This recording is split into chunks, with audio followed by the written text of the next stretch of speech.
Muito bom dia, então vamos lá. Hoje, 28 de setembro, terça-feira, mercados futuros americanos caindo, Europa caindo, mas China subiu. Então vamos ver o que nos espera aqui no Brasil. Dia importante nos Estados Unidos, onde tem dados de preços de imóveis, balança comercial de bens, estoque no atacado, mas o mais importante, às 11 horas da manhã, a fala do presidente do Federal Reserve, o Banco Central Americano, Jerome Powell, e ele fala já na expectativa de falar que acredita que essa inflação, que ele diz temporária no Banco Central Americano, assim como eu concordo por vários fatores, como eu falo aqui diariamente, que essa inflação pode durar por mais tempo do que se espera, até por fatores que eu vou mencionar aqui no vídeo e que eu falei ontem também. Com essa expectativa de que a inflação pode durar mais tempo do que se espera e os Estados Unidos teriam que subir os juros ou diminuir a ajuda mensal, a compra de ativos de 120 bi de dólares mensais que a gente vem falando, aqueles títulos de 10 anos dos Estados Unidos, com vencimento de 10 anos,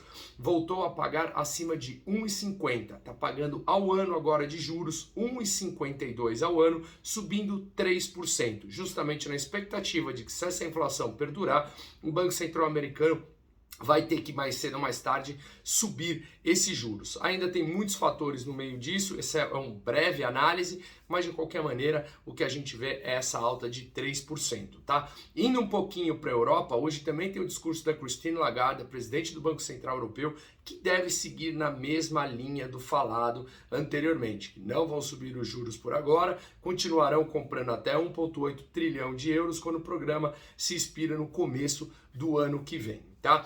Ainda na Inglaterra, ontem eu falei que aquela rede BP tem quase um terço dos seus 1.200 postos já praticamente sem gasolina por falta de caminhões. O presidente, o primeiro-ministro da Inglaterra, o Boris Johnson, falou que ele pode até escalar o exército para dirigir caminhões por falta de mão de obra, justamente até depois da saída da zona do euro, que ele não encontra mais caminhoneiros para fazer essa logística como um todo, e isso pode causar, um dos fatores que pode levar a inflação a perdurar um pouco mais do que se estava esperando, tá? Aqueles títulos de vencimento de 10 anos, mas agora do Reino Unido, como eu falei, da Inglaterra, como eu falei agora há pouco dos Estados Unidos, o da Inglaterra bateu 1% pela primeira vez de rendimento desde maio de 2019, também na expectativa que se essa inflação perdure, o governo tenha que subir juros por lá. Tá? Na Alemanha, carro-chefe da zona do euro, que a gente falou ontem sobre a eleição que teve lá no final de semana,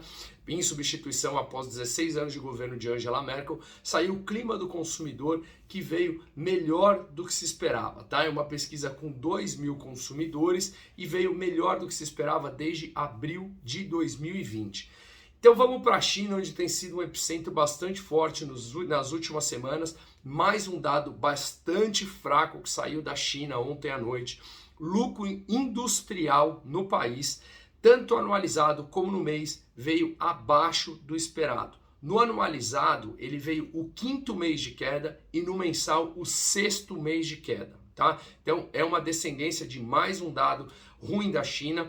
Essa semana o governo já injetou dinheiro no sistema bancário, tanto ontem como hoje, e já injetou também nos últimos dias uma quantidade grande de dinheiro. Então o mercado vem dando uma respirada, vem entendendo que o governo chinês pode intervir até na Evergrande, que ontem subiu pouco mais de 2%, hoje, né, na terça-feira já subiu pouco mais de 2,5%, mas de qualquer maneira o cenário ainda continua muito complicado, porque se a empresa tiver que vender os ativos a preço muito abaixo do mercado, justamente para pagar os seus credores, isso pode ter uma derrocada nos preços geral do mercado. Então, mais do que a Evergrande, a empresa que a gente já falou bastante aqui desde a semana passada, eu fiz vídeo exclusivo sobre ela, eu acho que é mais importante a gente analisar o contexto como um todo, tá? Se a demanda da China cai e o governo vem intervindo diariamente em vários setores, isso pode fazer com que a demanda como um todo de certos produtos caia, e isso o mundo todo pode ter uma desacelerada, tá?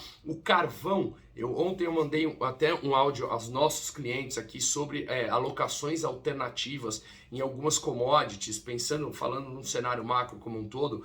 O carvão subiu já 20% no mês e 160% nesse ano, por conta de um inverno mais severo que se espera nos Estados Unidos, na Europa e na China, e restrições de investimentos, até para mudança de matriz econômica para ser menos poluente. Isso faz com que as restrições de investimentos em novas minas de carvão tenham diminuído a oferta e puxado muito o preço disso. O efeito ESG tem o lado bom e tem o lado ruim. O lado ruim dele, naturalmente, é que ele vai fazer uma pressão e já tem feito uma pressão nos preços das commodities e, consequentemente, para o consumidor final, tá? Bom, hoje no Brasil tem a ata do Copom que fala o porquê da subida da taxa de juros, não teremos com certeza surpresa, e a gente vê no Brasil uma briga entre governadores, discussões. O governador do Rio de Janeiro ontem falou que a alta da gasolina não é culpa dos estados. Gente, isso está subindo no mundo inteiro. O preço da gasolina futura que é negociado nos Estados Unidos já subiu 275% em um ano e meio o preço por galão. A gasolina futura você pode negociar lá nos Estados Unidos. Está subindo no mundo inteiro, não é uma briga exclusivamente doméstica ou um fator exclusivamente doméstico. Claro que a gente tem as nossas brigas políticas internas aqui que poderiam ser evitadas, mas de qualquer maneira isso é um fator global, não tem que ficar procurando culpados aqui ou ali. Isso é algo que está acontecendo no mundo como um todo, tá? E no Brasil a gente viu ontem também ainda a Câmara, que ela aprovou o projeto de lei que autoriza o governo a usar a reforma do IR para bancar o Auxílio Brasil, tá? Então é bem provável que a gente tenha, depois de sempre rusgas, como eu venho falando, as reformas serão aprovadas e assim será com a administrativa também, tá bom? Então uma ótima terça-feira a todos. Qualquer dúvida, por favor, estou à disposição. Um forte abraço, Bruno Musa.